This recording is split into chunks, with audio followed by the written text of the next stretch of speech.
सो 8th student, जैसा कि आपने इससे पहले 2 सवाल हल करे लास्ट एक्सरसाइज के, तो अभी आगे के अपने को स्टार्ट करना है। बेटा आगे के भी जो क्वेश्चन है वो आपके वही एक्सरसाइज पे और वही फॉर्मूलेस पे डिपेंड है। जैसे कि पहला क्वेश्चन है 8x³ 8x की तीसरी मनफी 27y की तीसरी बटे 4x की दूसरी मनफी 9y की दूसरी।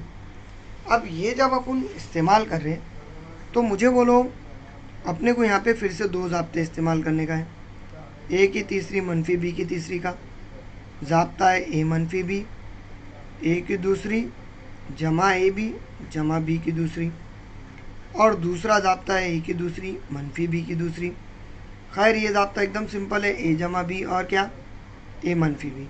ठीक है, अब ये ज़ाब्ते जब इस्तेमाल कर रहे हैं अपन, तो इस्तेमाल करने के लिए जो सबसे ज़रूरी चीज़ है पूरे नंबर का तीसरी या पूरे नंबर की दूसरी होना ज़रूरी है। लेकिन बेटा पहले क्वेश्चन में ऐसा कुछ भी नहीं है। यहाँ पे अगर देखें तो 8x की तीसरी है, पूरे नंबर की है क्या? वहाँ पे नहीं है। तो 8 आपको पता है 2 की तीसरी है, तो मैं सवाल नंबर 3 जो है वो इसी तरीके से क्या 8x की तीसरी मनफी 27y की तीसरी बटे 4x की दूसरी मनफी 9y की दूसरी। तो मैं इसको ऐसा लिख सकता कि आराम से 8 को अपन ऐसा लिख सकते हैं 2x होस की तीसरी, क्यों तो 8 जो है वो 2 की तीसरी है, मनफी 3y होस की तीसरी बटे 2x होस की दूसरी मनफी 3y होस की दूसरी। लिख सकते भाई ये तरीके से। अब ये तरीके से लिखे बाद मैं डायरेक्ट ऊपर फार्मूले इसके बावजूद लिख रहा, आप लोगों ने नीचे लिखना। बेटा फार्मूला क्या है? ए की तीसरी मनफी बी की तीसरी मसावी है ए मनफी बी, ए बोले तो पूरा x और सॉरी 2x और b बोले तो 3y होगा क्या? ए मनफी बी बोले तो 2x मनफी 3y। चलो पहला ब्रैकेट आया।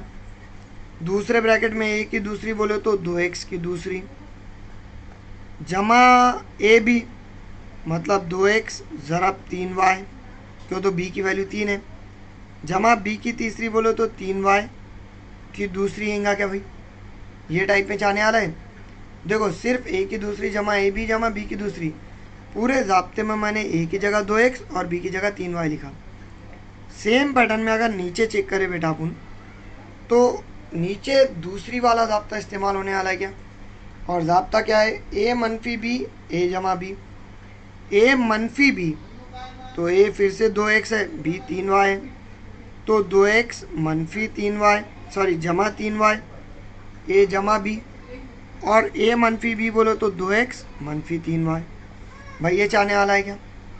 अब देखा जाए तो ऊपर 2x मनफी 3y है, नीचे 2x मनफी 3y, कैंसिल होता, और कैंसिल हुए बाद आपका जो फाइनल आंसर आ रहा 2x कॉस की दूसरी आ रहा। इसका मीनिंग क्या रहता? 2 की भी दूसरी x की भी दूसरी मतलब 4x की दूसरी जमा बेटा 2x ज़रब 3y है।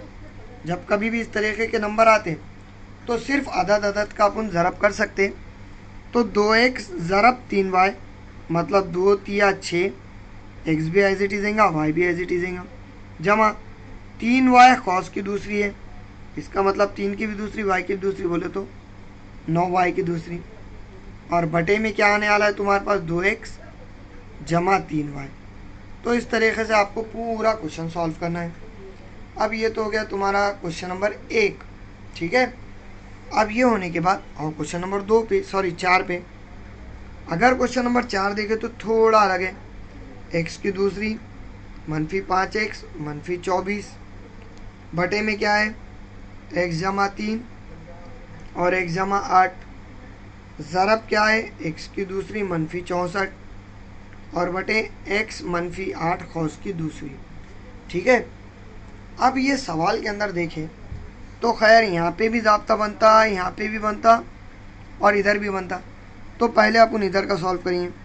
बेटा कल अपन ये टाइप का क्वेश्चन करे थे जिसमें मैंने क्या बताया था 24 के ऐसे अज्जा लो, यहाँ पे माइनस है तो मनफी है, तो 24 के ऐसे अज्जा लो जिसकी मनफी करने के बाद 5 आना, तो 8 या 24 होते क्या, और अगर 8 में से 5 गए तो 3 बचते, इसलिए 8 और 3 लिए, ये बीच वाला साइन हमेशा बड़े नंबर को देने का।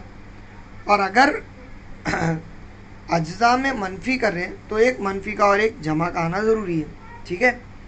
और दूसरा जो ज़ाब्ता इस्तेमाल होने वाला है यहाँ, वो है ए की दूसरी मनफी बी की दूसरी का ज़ाब्ता एकदम सिंपल है, ए जमा बी और क्या, ए मनफी बी। बेटा कल मैंने इसको डायरेक्ट फैक्टर बनाने का तरीका बताया था, सिर्फ इसके आगे क्या करो एक्स एक्स लगा दो, आपके फैक्टर्स डायरेक्ट बन जाते। मतलब वी कैन राइट एक्स मनफी 8 दूसरे खौस में एक्स जमा 3 आएगा क्या, और उसके बाद बटे में तुम्हारे पास एक्स जमा 3 और एक्स जमा 8 है क्या। ज़रा बेटा यहाँ पे 64 है और एक्स की दूसरी है, तो एक्स की दूसरी मनफी 64 को तुम 8 की दूसरी लिख सकते क्या। और बटे में क्या आने वाला, तो एक्स मनफी 8 खौस की दूसरी, ये टर्म आने वाला है क्या तुम्हारे पास। अगर चेक करें तो एक्स मनफी 8 एक्स एक जमा 3 कैंसिल होता। अब ये कैंसिल होने के बाद आपके पास ऊपर क्या बचा, एक्स मनफी 8, नीचे क्या बचा बेटा, एक्स जमा 8। ज़रा बेटा यहाँ पे ए मनफी बी ए जमा बी का ज़ाब्ता बनता क्या। अगर ए मनफी बी ए जमा बी का ज़ाब्ता बना तो एक्स की जगह ए है और वाई की जगह क्या है, बी है। बोलो तो ए जमा बी दैट इज़ एक्स जमा 8, ए मनफी बी बोले तो एक्स मनफी 8 और बटे क्या आएगा, एक्स मनफी 8 खौस की दूसरी। मुझे बोलो एक्स जमा 8 आराम से कैंसिल होता क्या। अब जिस तरह x बटे एक्स की दूसरी रहा तो अपन x काटते और दूसरी काट देते भाई, और इसका जवाब 1/x लिखते। सेम पैटर्न में अगर ऊपर जो बच गया वो लिखे, और भी बेटर वे ये है कि ऊपर बचा ये क्या, x मनफी 8 ज़रब x मनफी 8 बटे क्या बचा, x मनफी 8 खौस की दूसरी। जिस तरह x ज़रब x की दूसरी होता, उसी तरीके से x मनफी 8 ज़रब x मनफी 8 मतलब x मनफी 8 खौस की दूसरी होगा क्या। बटे जिस तरह x ज़रब x अपन क्या लिखते हैं हमेशा, x की दूसरी। वैसा ब्रैकेट ज़रब ब्रैकेट, खौस ज़रब खौस बोले तो खौस की दूसरी। बटे क्या आने वाला है भाई, x मनफी 8 खौस की दूसरी एज इट इज़।